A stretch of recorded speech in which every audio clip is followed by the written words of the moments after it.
rotate us up a little bit. Hi. Hey, everyone. Don't mind us, just getting the camera angle, right? You gotta get that right angle. Yep. Happy Wednesday. 2 weeks in a row. Oh, we did Thursday last. We did Thursday last week. That's okay. What did we call it? Thirsty for Wellness Thursday. Thursday for Wellness. I think I just called it Wellness Wednesday. Oh, shoot. Yeah, that was the first But in our round heads, we laughed winner. about Thursday.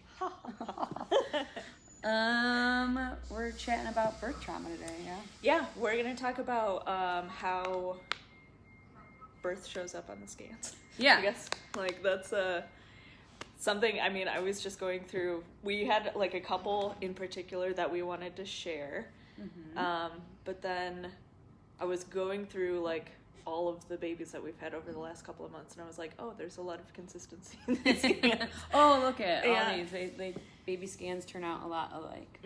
Same And irritation. So, yeah, same pattern, same irritation, and that has to do with, like, the birth process and stuff and how hard that is on babies' spines. And some of these babies are, like, crazy birth process. Some of them are, like, totally natural birth process.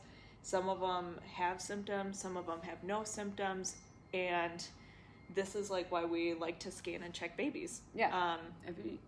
Always. That's why we always recommend mom comes in and gets baby scanned after she has baby. After she's been under care, chiropractic care, hopefully had a great birth.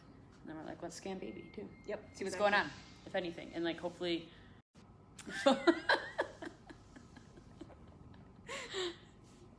Someone else hung up on us again. No one wants to talk to us. The phone just rang. I don't know if that shows up. No one wants to talk to us. We're on our office phone doing this live, Yeah. so those, yep. Okay, so first page of scans. Should we that I talk have about here. like what the scans are again real quick? Yeah, let's do that. That's a Okay. good idea. So on babies, on adults, we do thermography, electromyography, and heart rate variability. Those are our outcome measures. We like those because there's no radiation with those, and it gives us different views of, like, how your nervous system is adapting, how your brain is communicating with your body. On infants, we do usually just thermal. Once in a while, we can do Heart like, rate. heart rate variability, but it's tough on kiddos to get it because It's they all have to be squirmy. stuck. Yeah. Exactly. And we want babies to be What squirmy. does thermography show?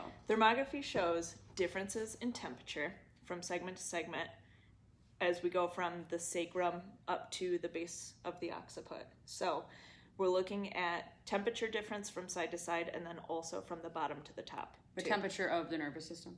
The it's like your skin temperature. Your skin temperature, Yes. but it tells us if the nerves are irritated. Yes, exactly. Okay. So your brain should be able to regulate temperature within a half a degree. Anything outside of that is clinically significant for us. So that's what we're looking for, is like big discrepancies from side to side that shows us that the nervous system is having a hard time, like, either reading what's going on in that area, or it's having a hard time responding to what's going on. And the nervous system controls everything. Yes, exactly. So if it's having a hard time in one of these areas, symptoms could show up down the road, right? Yeah. Like, that's what you said, like, oh, we've had real, like, babies with no issues come in and we scan them and we're like, oh, well.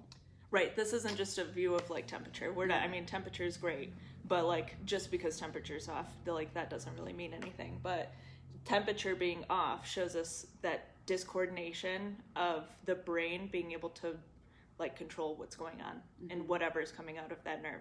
So thermography is a huge functional measure for us to say, like, okay, brain is controlling, like, vasodilation or constriction of the blood vessels going to this area. That's what's going to dictate temperature.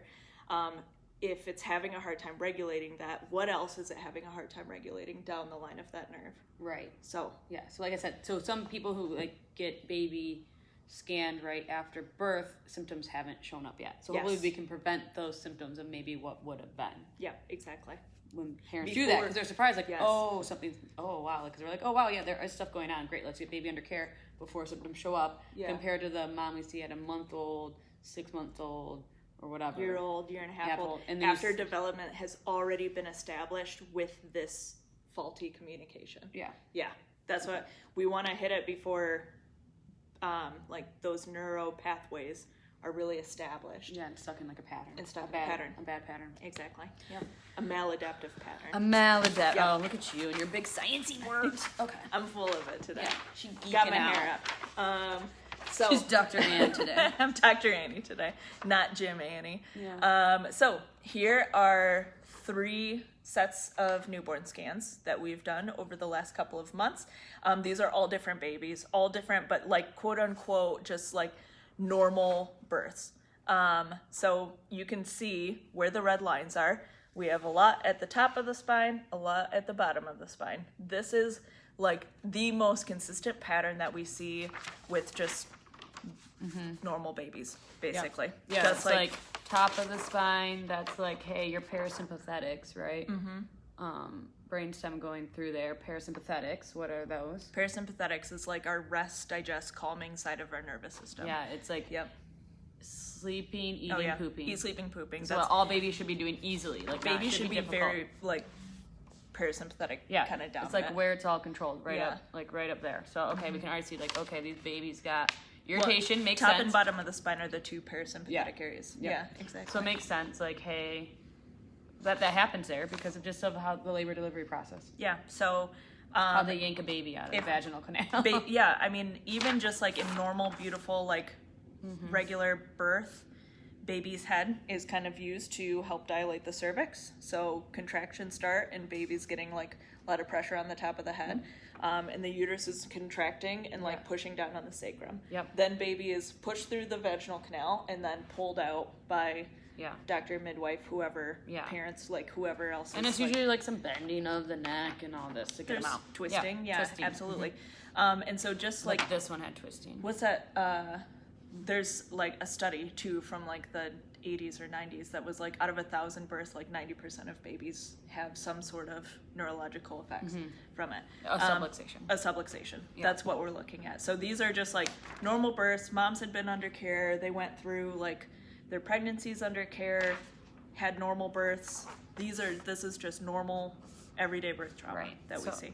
And I bet this baby, I don't know who it is, I don't remember, but I bet they like side preference. When you see like the C1, C7, and I bet it's like either they're in for a flat spot or they like only like to turn their head one way. Oh yeah, that's like a pretty. That's like a very common. That's like upper digestive, could be reflux even. It could be reflux. Yeah, these are definitely like would be constipation, like difficulty pooping. Yep. C1 can be a slew of things. That can be like latching difficulties. That can be like baby uncomfortable arching back. That can be reflux. That can be difficulty pooping too because it is like parasympathetic control up there. Because I will say most people have baby delivered and those first 2 weeks like they're amazing. They sleep all the time. They do all the things. And by week 2 it's like, oh my god, they're screaming, crying. They're have reflux. They're all of a sudden they're not pooping anymore. Those have kind of like set in. Things aren't working anymore. Yeah, exactly. That's why I like get in even before the first 2 weeks. Exactly. Okay, next two that we have to show you.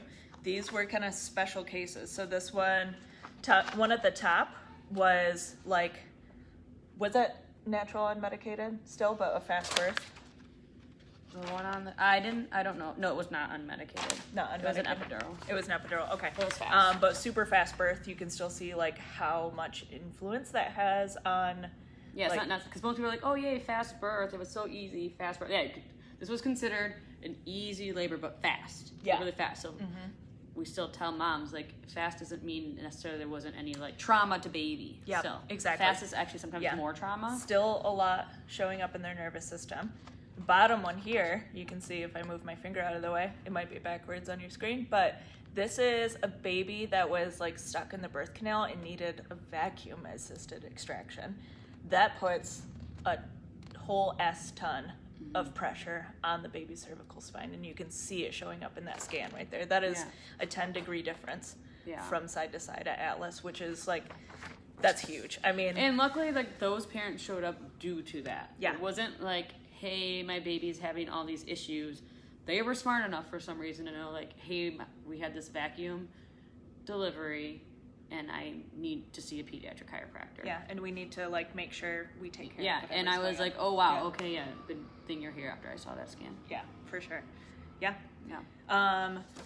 So here's a couple other ones.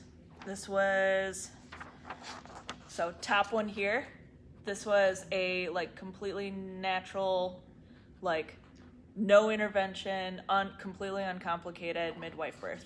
This is a pretty good scan for an infant. You can see there's Yeah. like nothing going on at C1 or sacrum, but there's some other stuff showing up like in the middle of the spine. So even though like this baby's having like virtually no symptoms, is just like completely healthy, mom wanted to just like get her checked, there's still some stuff showing up in the nervous system. Because this could cause like issues later on, right? Your body's Yeah. gonna adapt. It's gonna cause, it could cause like a C1 issue later as they grow and stuff. And And there as their are body's important adapting things that to. are regulated by that For area. sure, yeah. So like, I mean, T1, again, like we talked about, like side preference and stuff like that, also like reflux, that kind of stuff. But all of this, like, yeah, T5, 6, T8, 9 areas is a lot of like digestion, immune system, that kind of stuff. And then at the bottom here, finally, this was an emergency C-section baby too. So you can see a lot of similar patterning between even just like normal vaginal birth and like the emergency C-section planning, emergency C-section birth, because again, babies are still pulled out by their head. Oh yeah. If mom started labor, they'll probably still have a lot of this stuff going on, but there is just like a ton of tension that's placed on baby's spine during no matter what birth process. Also, sometimes the emergency C-sections are like they've already pushed for however many hours. Oh yeah. Like a lot of them have gone through labor for a long time, so babies still had a lot of stress. Yeah. So, yeah. That's what we got for you. So we got get your baby scanned, get your baby to a pediatric chiropractor. It's important. They know how to check, scan a baby, and adjust a baby to see the changes that we want Yes. to see. Because then we also rescan to make sure we're making the correct changes for baby. Exactly. Maybe we'll do that maybe next week. Talk about like before and after care. Yeah, I am scanning one of these actually tomorrow. So we'll see how it We'll goes. have some updates for you. Yeah, and but we also like this isn't the end all to babies. Like they might need other sorts of like providers in there. Oh yeah. Like absolutely. I think we're a great place to start because we get the nervous system communicating properly, Yeah. and then that Which helps pretty much every other therapy. intervention. Yeah, whatever it's exactly. gonna be. Is it gonna be a tongue and lip tie baby might need? Is it gonna be some OT or PT? Like all of it's important. And Yeah, we get that nervous system communicating, and then those other modalities are really good at helping like retrain the neurology too, which is super important, and that it all just like helps and works so well together. and we have some great ones in the area, and we know a lot of great ones. So, all right, awesome. Let us know if you have any questions. Yeah. We'll see you next week probably. Get those babies scanned. Yeah. Yay. All right. Bye. Bye.